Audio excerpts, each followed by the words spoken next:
Hey, this is Kevin. I'm not childish. And who's to say what childish really is? I've determined I'm not childish. That doesn't mean I'm not.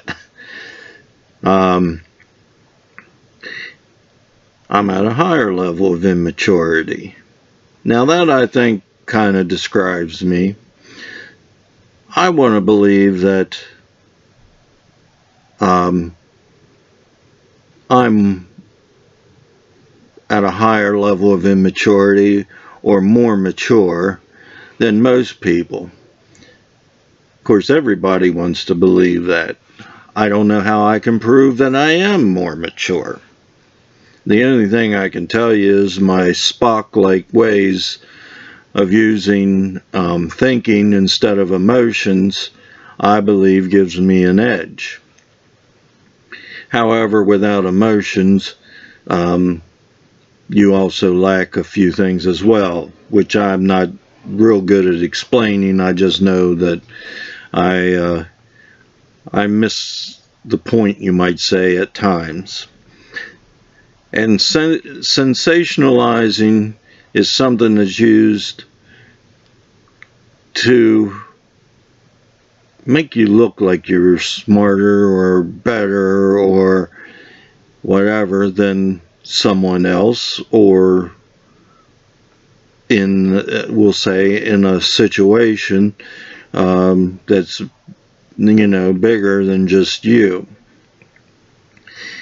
Sensationalizing is a way people one-up other people, the one-upmanship.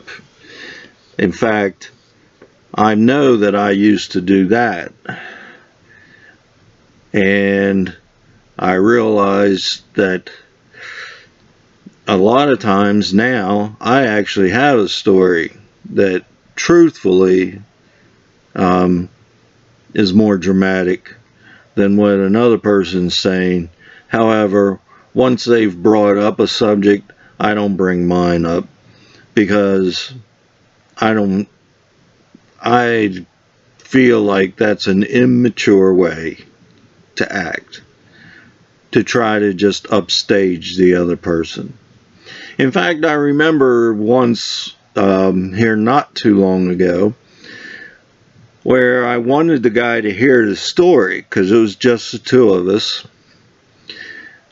I said, do you mind if I upstage your story? I actually have something I think is worth you hearing. And so then I went ahead and I told him the story, and he even agreed. Goes, yeah, that one ups mine. I said, well, if you got something better, you're more than welcome to share it with me. So we understood the process, or the idea of sensationalizing to try to outdo someone else. One of my concerns, or one of my goals very long ago, was to stop exaggerating my stories. Even if I'm going to do one-upmanship, whatever I say needs to be factual. Now, I've also learned that sometimes we don't remember things as they really happen. And so that, has an effect on whether your story is more interesting or not. And of course, some people are better storytellers, and so their story, even though it may not be as dramatic, may actually come across more interesting, if nothing else. But that's part of sensationalizing. It's making your story sound more interesting so that you get more attention. I think of global warming. The facts about global warming are not actual facts. They're sensationalized ideas or thoughts that have not been actually proven. Now, don't get me wrong, I'm also not too much in favor of the idea of just ignoring it either. The things that humans do to the world are what's destroying it in many ways. So let's face it, pollution wasn't here before we got here. I kind of look back on before we existed and look at things there and what we've done since then. I know that I read, like in the Bible, they talk about the trees of Lebanon, and those areas now, as far as I know, are for the most part just desert. And I do understand that we as humans caused that our overutilizing a resource ended up killing it. I don't have documentation on that, but I do remember sitting through a study where they talked about that. I also use the idea of sensationalizing as actually just lying. It's a way to also reduce the severity of something. For example, if you're asked how much you drink, oh, I never have more than 2 or 3 beers, Well, for the average person, or for the typical drinker, that means they probably have more like 6 to 8. That's the truth. How many packs of cigarettes do you smoke? People will always underestimate because they are in fear of being looked down upon. So they sensationalize it in an opposite way, which is still the same thing. It's not the truth. A guy will explain a car accident and he spun around in the road, 4 times. Now, he could actually think that's what happened. Odds are, maybe 1 time. In fact, in some cases, I've seen the scenes and they went a half a turn. They went 180 degrees. That's it. But they think that they went several turns. I fell off the roof of my house down a ladder, but the ladder, without trying to explain it, I didn't touch the ladder until near the bottom, and I ended up rolling over 1 time. And yet my grandfather, my father-in-law, watched me come down, and he said that I rolled over several times. It would be hard for that to have happened when I could remember the nails, the screws actually, hitting me in the face. If I would have been rolling over, I wouldn't have been able to have that happen. In fact, as I fell back, I can remember seeing them floating through the air right in front of my face, and when I hit the ground and rolled over, but as I hit, that's when they hit me. So, and of course you always hear about the fish stories. People claiming they caught, this monster bass or whatever, and I don't know how people measure fish, but they always are. I've seen them talk about the length of a fish, and I look at it and I don't see the length at all, and I'm pretty good at judging distances, or used to be anyway. I don't know how they actually measure them, but once you put them on a tape measure, they're not really that big. Now, of course, I guess they include the tails, where in a strange way. I don't think that that really counts on, especially on small fish. If they fit in the palm of your hand, it better be just the body of the fish fits in the palm of your hand. The tail should be coming up your arm. Now, let's kind of switch us around a little bit about sensationalism. It's one thing when you're amongst your friends and you just feel this need to be more important than them. I'm not saying it's right. I can deal with it a little bit better, especially since it doesn't have any major effect on you. Just a minute. So where were we? Talking about sensationalism in a broader way, in a way that it really has an effect on the world. I mentioned global warming, which has a major effect on on the world, and it's amazing as people finally are pointing out that, yeah, it may be something we need to be looking at, but it also has a huge negative effect on countries that are trying to, you might say, become prosperous, surviving on their own.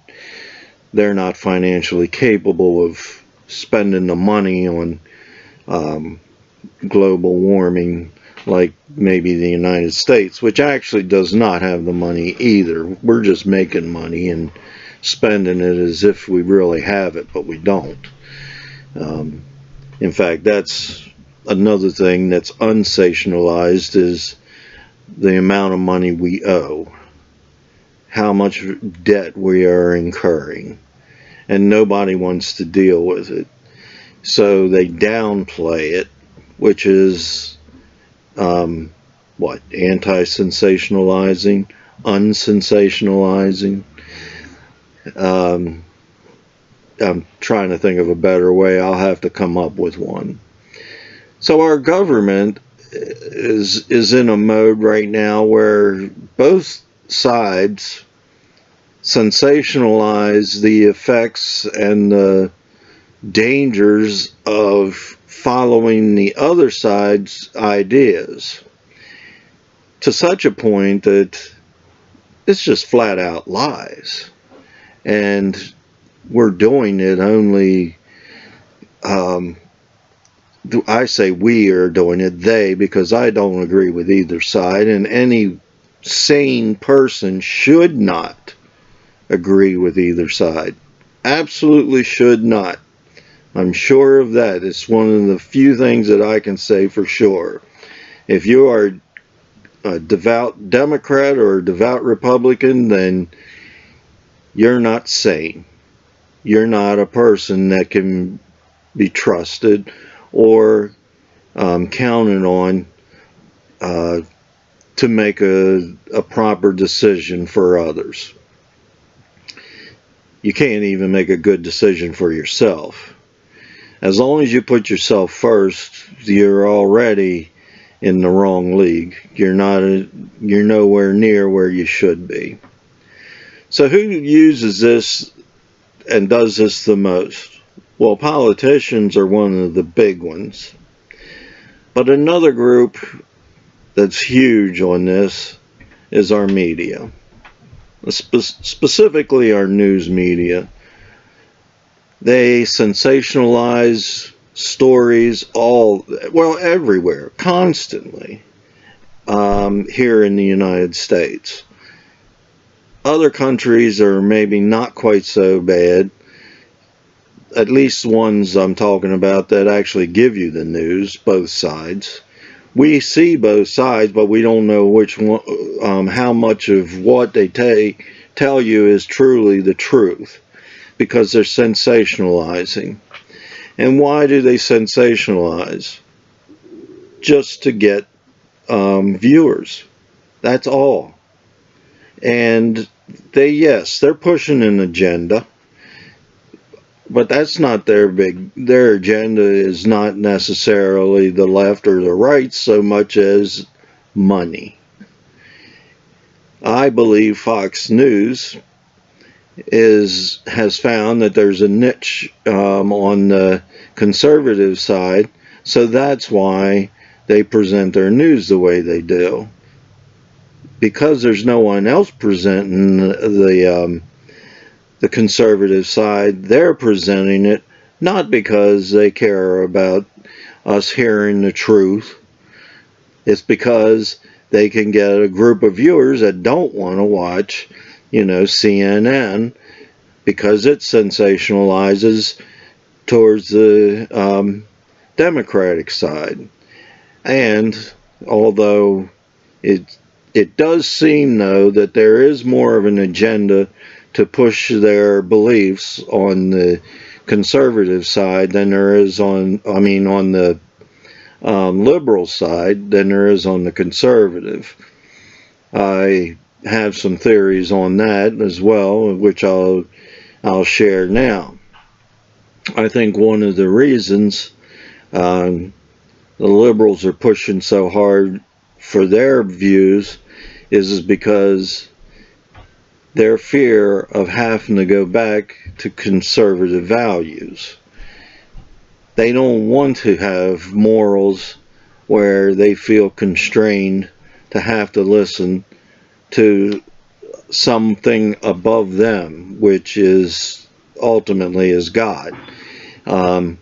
Their ideas are that they want to be able to do what they want, when they want, how they want, and not be responsible for the outcome for it.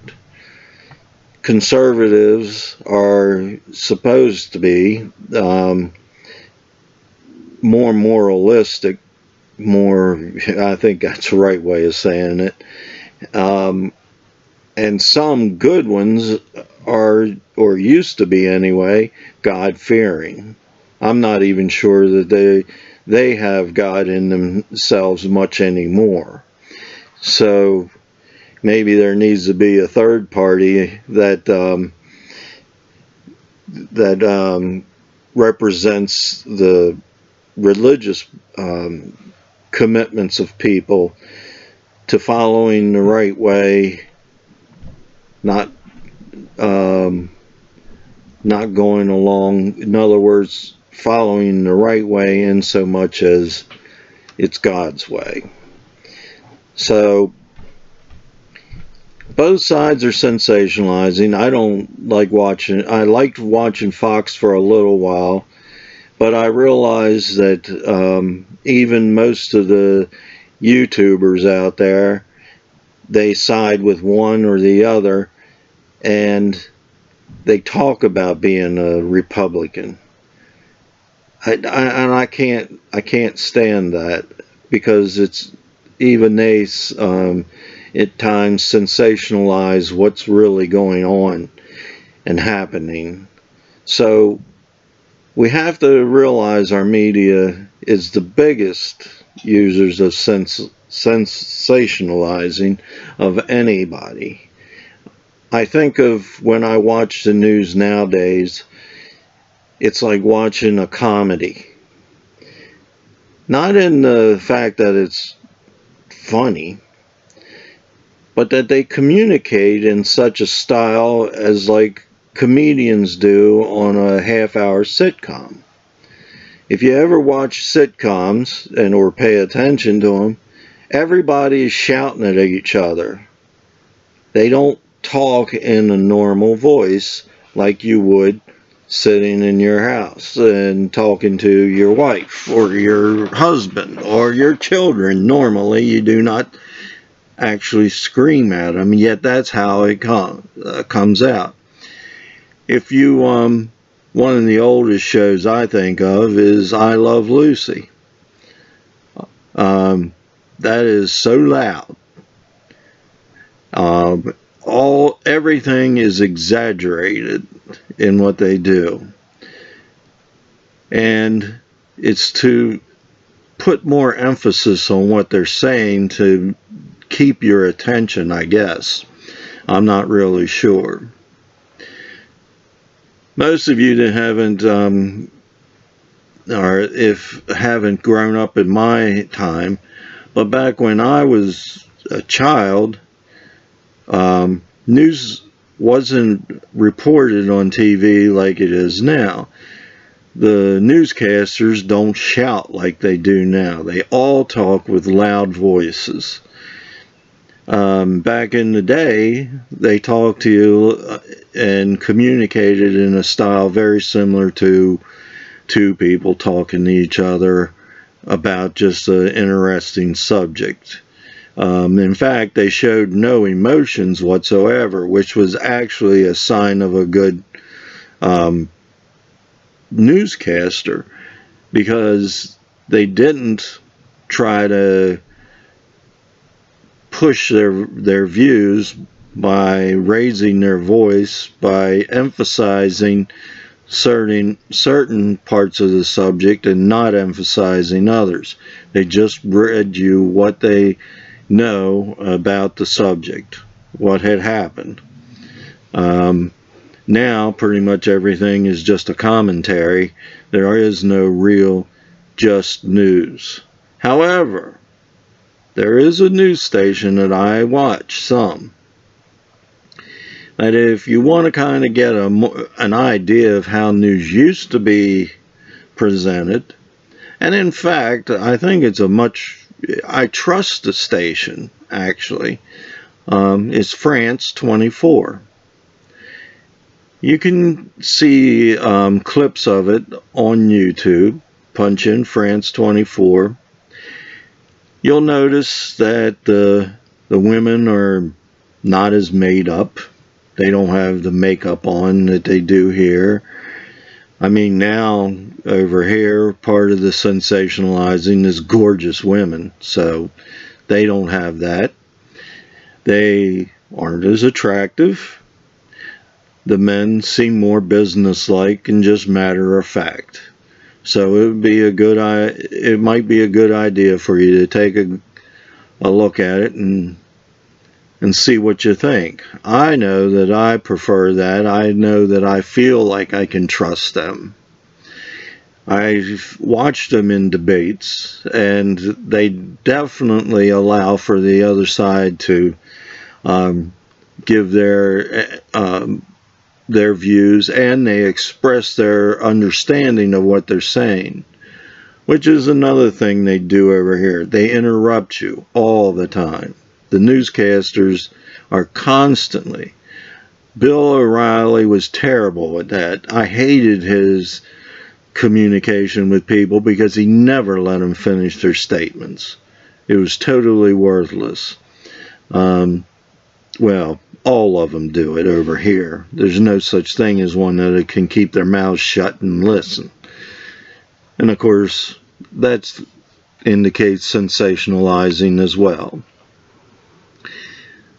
I think that's enough of that. See ya.